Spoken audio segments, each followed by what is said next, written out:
What's up everyone? Today I'm replacing the front brake pads, rotors, and wear sensors on a 2020 Porsche Cayenne. This video will work for year 2019 to 2024 and possibly beyond. If you search for a video on this already, you probably noticed there basically aren't any.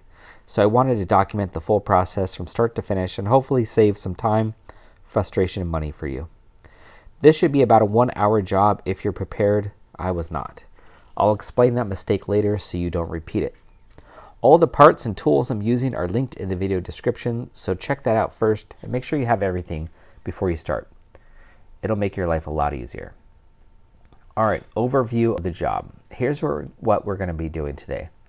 We're going to replace the front brake pads, which are worn out, as well as the rotors, which are above spec but getting close.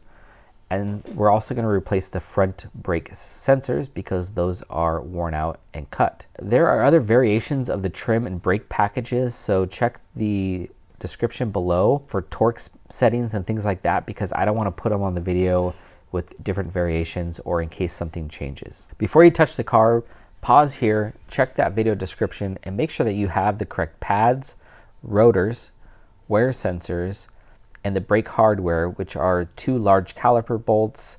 There's a spring clip, you'll need the grease, and then you'll need a replacement screws for the rotors. One tool that's absolutely mandatory for this job is a 9mm triple square bit. Not an 8, not a 10, but a 9, and I'll explain that a little bit later. Step 1, start by taking the car onto a flat surface, engage the parking brake, and chock the rear wheels. Loosen the front lug bolts while the car is on the ground. Then you're going to jack up the front of the car and support it securely with jack stands. Once the car is solid, remove the front wheels and set them aside. Now crack open the brake fluid reservoir cap. Okay, now you need to remove the brake line assembly, and that will give you flexibility with the rubber hose so that you can articulate the caliper around, and it uses a 9mm triple square bolt and bit, which is a look at that here. So you'll need that to be able to articulate it, and that's what I did wrong, and that's why I pinched my brake line and had a leak. So don't do what I did. All right, now we're ready to remove the caliper here. Another triple square bit is required. Tap the rotor with a rubber mallet to wiggle it off the hub. Now you can wiggle off the caliper, and what you'll see here is that because we removed that assembly, we're not flexing that hard brake line at all, but you still have plenty of room to articulate it onto the bucket to work, and that will prevent any stress on that hard black brake line. You can clean the hub surface with a wire brush and brake fluid before installing the new rotor. This helps prevent vibration and uneven braking later. You can use anti-seize compound if you live somewhere where there's salt on the roads in the winter, and put that anti-seize only on the hub face and not the wheel studs or the rotor face. Step 5, installing the new rotor and pads.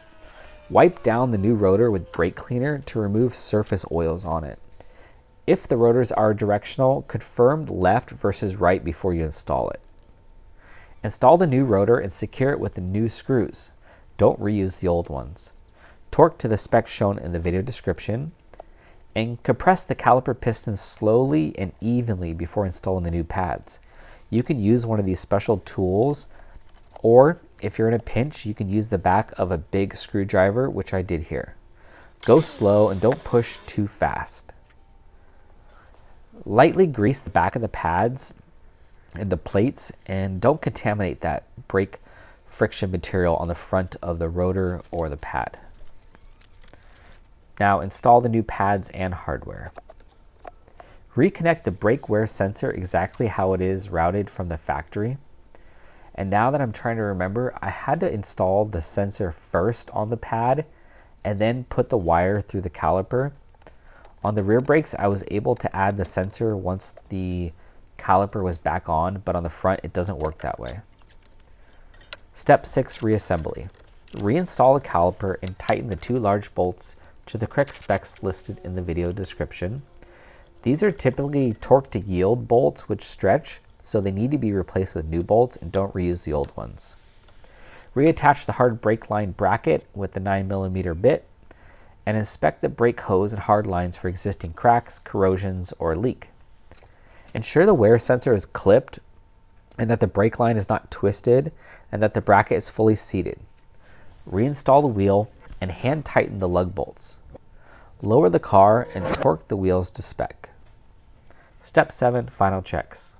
Before driving, top off the brake fluid reservoir if needed and verify it's above minimum but below max. Pump the brake pedal until it's firm.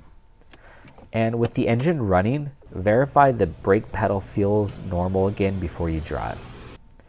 Check for any leaks after the pressure has been applied. If you had one, you would see dripping on the ground.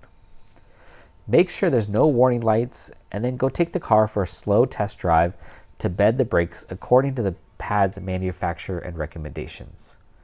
I'm going to put something up here on the screen as well as the description to give you an idea of what that is. All right, that's it. That should be a 1-hour brake job, and it will be if you're prepared. Just learn from my mistake and have the right tools ready, especially that 9mm square bit, and don't rush when you're filming and wrenching at the same time. If you found this helpful, check the video description for links to all the parts and tools I used. And if you have better tips or shortcuts to help the next person out, please drop them in the comments below. Porsche makes this stuff harder than it needs to be, and anything you share will help the next person out. I'll pin any corrections and torque updates in the description. And thanks for watching. We'll see you in the next one.